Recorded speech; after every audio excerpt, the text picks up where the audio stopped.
అబద్ధాలు ఆడితే దేవుడు పర్లేదు దావీదు, నీ పరిస్థితిని అర్థం చేసుకుంటున్నాను, నువ్వు ఎందుకు అబద్ధం ఆడాల్సి వచ్చిందని దేవుడు అర్థం చేసుకుంటాడా?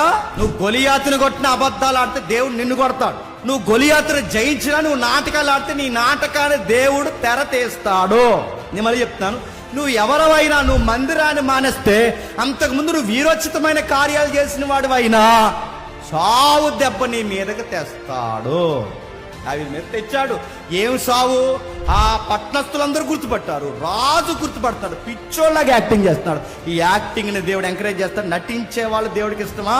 దేవుడికి నచ్చింది చెప్పిన వేషధారతనం దేవుడికి అసలు నచ్చింది. ముందొకటి వెనకొడగా హిపోక్రసీ ఆయన దగ్గర కుదరదు, నాటకాలు ఆయన దగ్గర కుదరవు.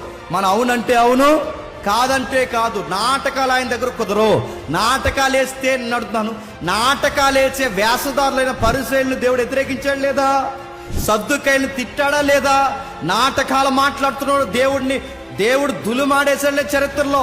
నాటకాలు వేస్తే పరిచయాలు వదిలిన వాడిని, సద్దుకాయలు వదిలిన వారిని, నటించే వారిని ఎవరిని క్షమించిన దేవుడు దావీదు నటిస్తే నా బిడ్డలే అని వదిలేస్తాడా? ప్రమాదంలో దావీదే కోరుండి కష్టాలు ఎవరు తెచ్చుకుంటారు చెప్పండి? సౌలు పరిగెట్టించాడు, ఓకే, సౌలు తరుగుతున్నాడు, ఓకే, కానీ ఎవరో తరిమితే ఆ నిర్ణయాల్లో సొంత నిర్ణయాలు తీసుకోవచ్చా? తీసుకున్న ఇలాంటి నటించే నిర్ణయాలు తీసుకోవచ్చా? తీసుకున్నాడు, ఇబ్బందులు తెచ్చుకున్నాడు. ఆ టైంలో తనకు అర్థమైంది, మొత్తం మీద నాటకాలతో సొంత ప్రయత్నాలతో ఆ పట్టణం నుంచి బయట